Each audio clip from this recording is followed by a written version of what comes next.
Welcome, and this is my predictions for the Newcastle United squad in FIFA 21, which is coming up soon. So let's get into it for the Mighty Toon squad. First off, let's see who we have between the sticks. I am predicting a +2 increase for Martin Dubravka. He had an amazing season in the Premier League. He played in every single game, all 38 games, kept 11 clean sheets, and he had a league-leading 140 saves. I think he will be 82 overall. Although he did not make any appearances in the Premier League, Carl Darlow does remain a reliable backup. I believe he will be a -1, so 72 overall. Newcastle's first signing of the transfer window is Mark Gillespie. He comes in as the third choice goalkeeper, replacing Rob Elliott. And he had 11 clean sheets, 87 saves in 30 appearances for Motherwell in the Scottish Premier League. He will be 69 overall in my opinion, a little bit of an increase from his FIFA 20 card. And finally we have Freddie Woodman. He was in the Championship playing for Swansea in the 2019-20 season. He played in 43 appearances, 12 clean sheets and made 107 saves. For this reason I think he will get a slight increase and be 70 overall. Moving on to the defenders, and first up we have Kieran Clark. The Irish international was playing pretty well until he unfortunately got injured for the season. He did make 14 appearances, banged in 2 goals and kept 4 clean sheets. A slight increase for Kieran. Another injury-plagued player was Paul Dummond. He only made 16 appearances, failed to get on the score sheet and did keep 3 clean sheets. I don't think we'll see much of a change for Paul Dummond. Unfortunately, Fabian Schär did have quite a disappointing season. He played in 22 games, scored twice, kept 4 clean sheets. He was played at a variety of positions, CDM quite often, but it was an overall disappointing campaign for Fabian. Next up we have the skipper Jamal Lascelles. He has been one of the most consistent performers in recent times for Newcastle. He played in 24 games, scored once and kept 7 clean sheets. That's quite a good record for the amount of games he played. I think we'll see a +2 increase and finally get to the 80 overall for Jamal. Another consistent performer for Newcastle, we have Federico Fernandez. He played in almost every game of the Premier League. He scored twice and he kept 8 clean sheets. For this reason, I think in FIFA 21 he will get a +2 increase.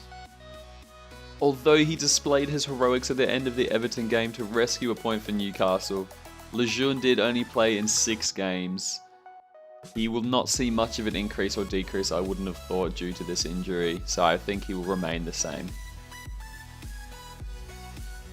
Emil Kraft, he didn't do too much wrong and he didn't do too much right. He played in 17 games, he got 1 assist, but overall I think he will stay around the same mark in FIFA 21. A surprising season from Javier Mancio. He turned out to be one of Newcastle's most consistent fullbacks. He played in 21 games, got 1 assist, but was very solid defensively for the most part. I think you will see him rise to a gold card at 75 overall. I can see a slight decrease coming for DeAndre Yedlin. He was a little underwhelming throughout the past campaign. He only played in 16 games, although he did manage to notch a goal. And now let's have a look in Newcastle's engine room and see what midfielders we have. A decent display in the Championship for Jacob Murphy. 9 goals, 4 assists and 39 appearances. It's not too shabby. A slight increase coming for Jacob potentially. The Toons midfield maestro, it's Voldemort himself, John Joe Shelby. He was pinging the ball all over the park in the last campaign. He had 2 assists, scored 6 goals himself in 26 appearances. A slight increase for John Joe. It's hard to predict what position Matt Ritchie will be in FIFA 21, but I see him going back to the right mid spot as he didn't play too many games at left wing back. He had an okay campaign, 2 goals and 1 assist in 18 appearances. Stays around the same overall, I would think. In my opinion, Newcastle's best midfielder, it's Isaac Hayden. This man does so much defensively for the team, it's not even funny. He played in 29 games, he did score 1 goal and assisted twice, but he gets the marks for all his defensive work he does. I see a +3 overall coming. A prospect who I had very high hopes for once, is Rolando Aarons. Unfortunately, he had a dreadful season in League One. He was with Wickham and only managed 1 goal in 10 appearances. I wouldn't be surprised to see him mid-60s next FIFA. One of my personal favourite players, it's the smiling man himself, Miguel Almeron. Although he wasn't 80 when he transferred from the MLS, I see him going down slightly to a 78 just because his production hasn't been quite that of an 80 overall. He played in most games, he scored 4 goals and assisted twice. I'm hoping for a big year from Miggy. A mediocre year from Christian Atsu. Nothing amazing, nothing dreadful, 19 appearances, 3 assists. I think he's going to stay the same. A little bit of controversy with this man and his contract, but he has signed on at Newcastle for 2 extra years. Matthew Longstaff, he scored the amazing goal against Manchester United, which we all remember. I see a fairly significant increase coming for him, given the fact that he's young and English. 71 overall, I wouldn't be surprised to see. And Matthew's brother, it's Sean Longstaff. He played in about half the games in the Premier League. He only got 1 goal and 1 assist, but he had an all-round productive season. Pretty solid in the middle of the park. I see him going to a gold. And Newcastle's only other activity in the transfer market, it's Jeff Hendrick from Burnley. He's transferred to Newcastle and he scored twice and assisted twice in 24 games for Burnley last year. I think we're going to see him shift to the position of centre mid, but he's going to stay the same overall. And now for the men who bang in the goals for Newcastle, or in Joe Wellington's case, don't bang in the goals.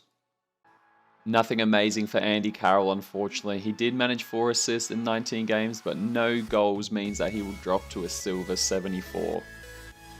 Mostly coming off the bench in his limited appearances, it's Yoshinori Mutu.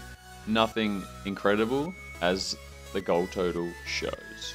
I think he's going to drop down to a silver, maybe a 73 overall. The Gucci headband wearing hero, it is Alain Saint-Maximin. Everybody loves him. He made 26 appearances, scored 3 goals and made 4 assists, our most productive attacker. I see an increase to 80 overall for Alain.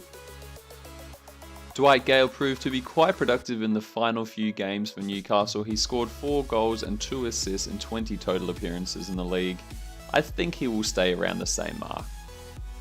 And finally, it's Big Joe, the £40 million man. I think everybody is a little bit disappointed with Joe's production, but he did not stop trying once, so I think he will drop to a 76 overall as he only scored twice and got 2 assists in 38 appearances. Let's hope for a better year for Big Joe. Thank you so much for watching. I hope you enjoyed my predictions for Newcastle United in FIFA 21. Please feel free to check me out on Twitter and over on Twitch as well. It's at EdamSpeaking on both. Once FIFA 21 is released, I am planning on doing a few series based around Ultimate Team and Career Mode. So feel free to hit the like button, subscribe, and I'll see you soon.